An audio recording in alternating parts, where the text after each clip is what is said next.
Sam. Mike. Oh, gosh.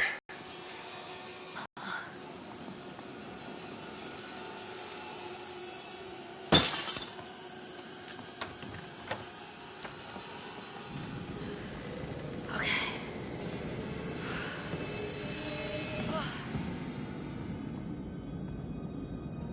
Mike, what happened to Josh? I got him. God, what an awful way to go. Not good. What do you think we should do? We should check the basement. Might be someone left down there.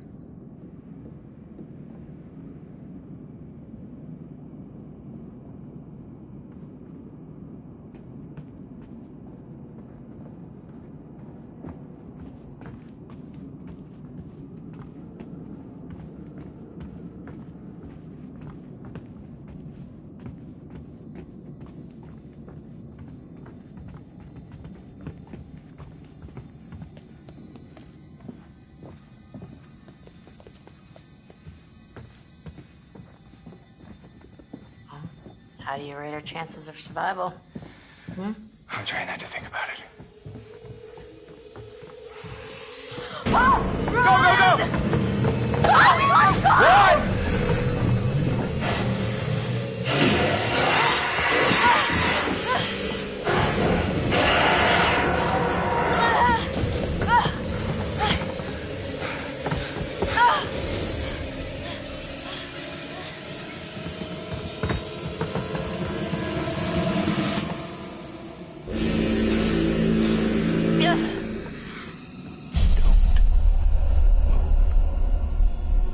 Don't fucking move a muscle.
Hey!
We have visual. The main structure is completely destroyed. Over.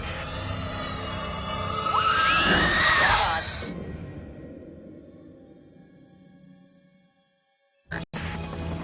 Let's pick him up.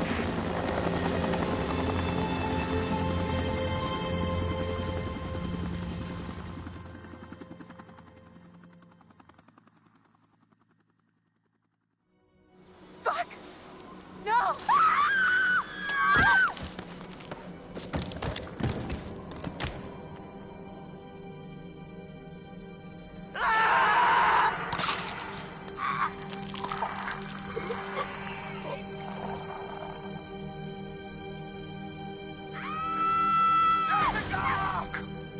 No!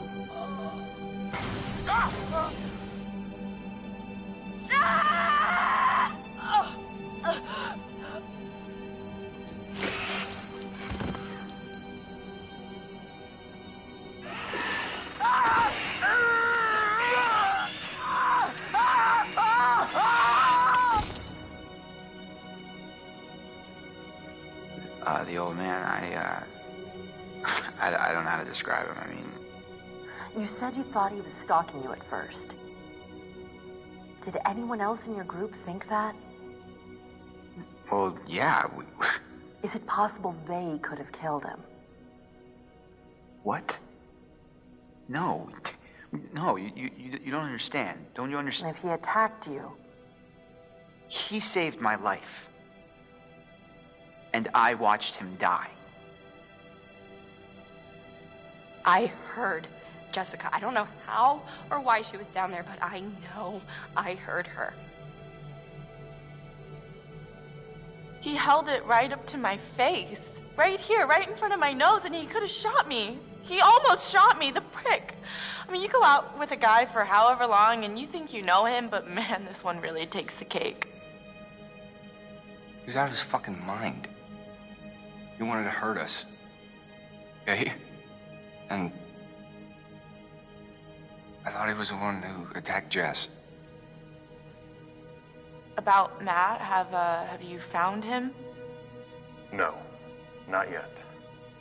Yeah, well, don't look too hard. You don't sound very concerned. Fucker left me to die. He said he was my boyfriend, but then he basically murdered me. Would you give a shit? This wasn't fast enough.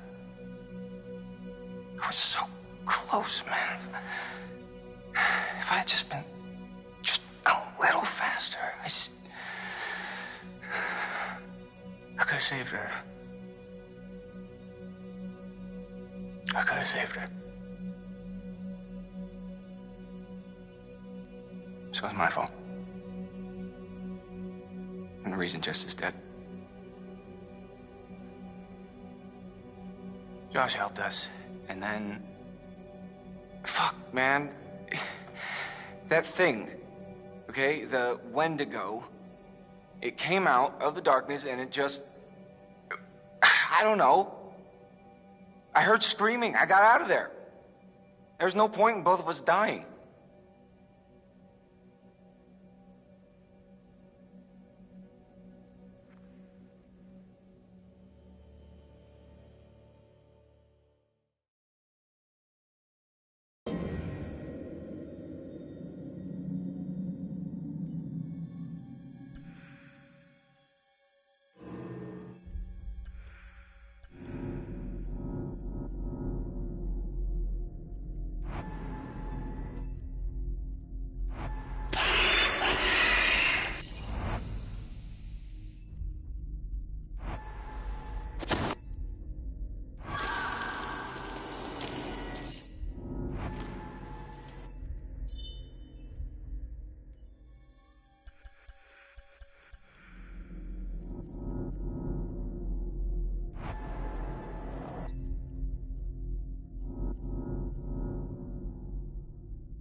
I am Hayden Panettiere, and we are here at the studio recording Until Dawn.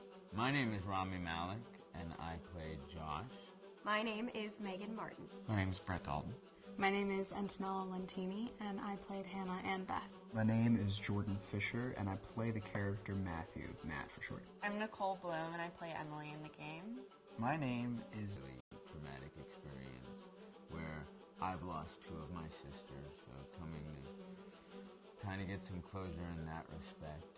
One of the things that Larry does really well is make these multi-layered characters, and I think for just the story in general, it follows the quintessential horror film plot lines, but the characters are so unique in themselves, and I think that's very cool. Oh, yeah, this was the right thing to do. What? You know, getting everyone together on the anniversary. I mean, Josh seemed really pumped about us all doing something, didn't he? Yeah, no, he definitely did. I haven't seen him so excited about something in forever. Good, good. Sam and I have a few things in common, such as being huge lovers of animals, and she's a huge animal lover. She's vegan. She is a pacifist. I'm not quite sure if I'm gonna go as far as saying that I'm a pacifist, but she's spunky and cool. I know that she, I think, is made fun of a little bit by the rest of them who think that her morals and her beliefs in that area are a little ridiculous and they don't agree with them, but she doesn't care. It doesn't stop her from being herself, and that's something that I hope I have in common with her. You know, he definitely can be depressed at some times and a bit of a loner, but he takes some solace in one of his sister's friends, Sam, played by Hayden Panettiere, and invites everybody back to the same house the next year to kind of find some closure. Jessica she has a whole lot of personality. She is definitely the sort of mean girl character that, you know, at school she knows she's pretty, she knows that boys like her, and she's going to use it to her advantage. He's got a big heart, and you can tell that that's very evident, especially how he treats his girlfriend, Emily, and, you know, he's kind of a meathead, but in the best way possible. She really knows what she wants, and she manages to get that from whomever it is, whether it be Matt or Mike. You know, she's really driven, and I can definitely relate to that. My character is Chris, and he is what society might consider the nerd of the group, and he kind of embraces it. Ashley she's a little more serious than some of the other girls. She's definitely very intelligent and thoughtful. She kind of looks at the whole big picture of things. She's not quite as geeky as Chris, but they connect in a lot of ways. Mike is like big guy on campus. He's the class president who has some charm and has a brain, and I don't know, people seem to like Mike. He gets away with a lot, though. He can be kind of jerky. The fact that he really just kind of wants everyone to be happy, and he's a people pleaser, and I can definitely attest to being, you know, that guy. I'm always the friend that wants everybody to be happy and wants everybody to be taken care of, and that's definitely Matt. But also, like, this character is just so fun. I rarely get to play the bitch, and so it was really fun to do that. The spirit of things, seriously, what's wrong with you? Just trying to lighten the mood, Em. Don't be like that. Like what? The way you're being. You always get like this. I just think this is just the coolest thing to be a part of, and I just think it's going to take the world by storm. I really do. I think this genre is the wave of the future, and I think that once people see the potential behind it, of getting to interact with the drama that you're witnessing unfold in such a realistic way, that this is how entertainment's going to be from now on.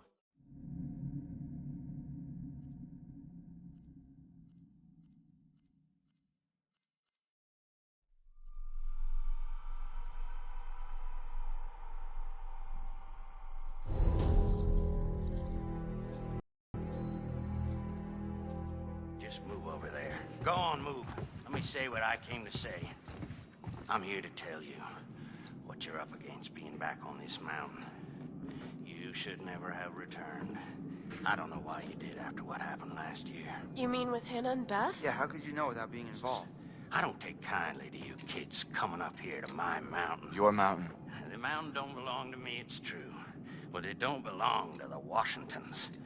This mountain belongs to the Wendigo. Hi, this is Lee Robinson, production designer at Supermassive Games. Understanding the ancient myths of the Wendigo was key for their development that helped the visual look. Through sketches and concepts, these elements were visualized, such as eyes being milky, almost dead, with loss of lips and eyelids due to frostbite, fangs growing and arms and legs getting longer, with skin hardening and thickening to look snarling and menacing, yet withered and lean. What the hell was that? Another fucking piece of... Fingers and toenails extending like claws, allowing them to climb effortlessly. We made them look gaunt and weathered, and having ragged remains of clothes they wore. Blood-stained and rotten, with patches of hair still remaining, they retained strong skeletal limbs, which enable them to be agile and quick through the environment. Where are you?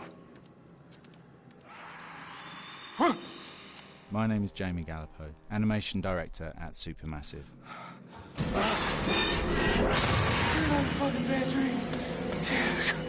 The overall direction on the creature was to be very strong, to be extremely fast. We wanted a spider-like movement to the creature. 1 minute scampering to leaping and then crawling, almost instantaneous. And finally, we wanted the creature to have this real, uncontrollable thirst for flesh.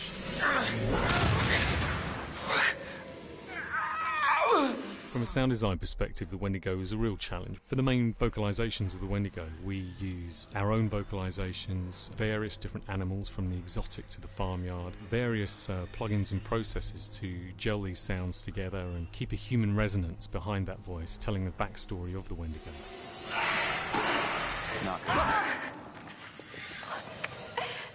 During the chase sequences, the anger of the Wendigo is felt by encircling breaths, screams and screeches that would layer them up in a multitude of layers, sometimes 15, 20 sounds playing at the same time, to build up the vocalizations for this fearsome creature which is always in attack mode, hyperactive and chasing you throughout the game.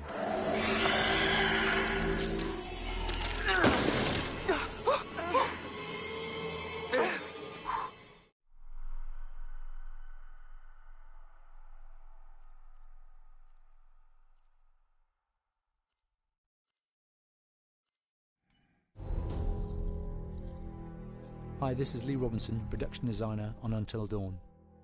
The production design for Until Dawn started with the great teen horror script that sets the characters in a Canadian winter mountain lodge, being a contemporary setting with visual clues derived from classic films of that genre, such as Hitchcock's Psycho and Stanley Kubrick's Shining. The storyboards are vital to the production design as it allows the designer to understand the scale of the environments to be made and the detail that would be seen to create the atmosphere of a horror. This took us into concepts that took these storyboards further, visualizing the world through the color palette, the lighting, tone and the mood, and developing key locations such as the lodge, the cable car stations, the forests themselves, the wilderness. As you can see, the environments and atmospheres change quite a bit from warm and inviting to cold and threatening. The Millionaire's Mountain Lodge was a key example. It was designed to be made from nearby stone and timber, embedding it into the landscape, with a contrasting and contemporary interior needing to be opulent and extravagant. We created dark and claustrophobic corridors with ominous and large open spaces, almost cathedral-like in size, and with huge structures to silhouette and dwarf the characters within, providing a labyrinth to explore and wander. Each character was developed with a strong visual identity in mind, with contrasting colours, tones and silhouettes to identify them, each to have their own texture, pattern and shape, so that when they were lined up you could always identify them. The costume designs allowed a range of clothes that would suit them for the cold winter weather, but also have an element of style and individualism, so that the audience could look at them and relate, recognizing themselves within them. A lady would like to cuddle up with her man by a nice cozy fire bathed in atmospheric mood lighting. Right. It'll get plenty toasty once we're rubbing up against each other. Mike. Yeah. Fire and mood lighting. Yes. Working with the lighting artists, we really brought the look and feel of the world together, and this required a thorough understanding of the visual language of teen horror. A key scene was where all the characters emerge out of the rear of the lodge chasing Hannah. A contrast is evident straight away from the exterior wilderness to the warmth of the lodge. The attention to character lighting here is through the bounce and rim lighting, accented colours and composition, creating characters that come from the dark into the light and back again with an emotional effect. Guys, there's someone outside. What the hell? Hannah! What's going on? Where's my sister going? It's fine. She just can't take a joke. It was just a prank, Han.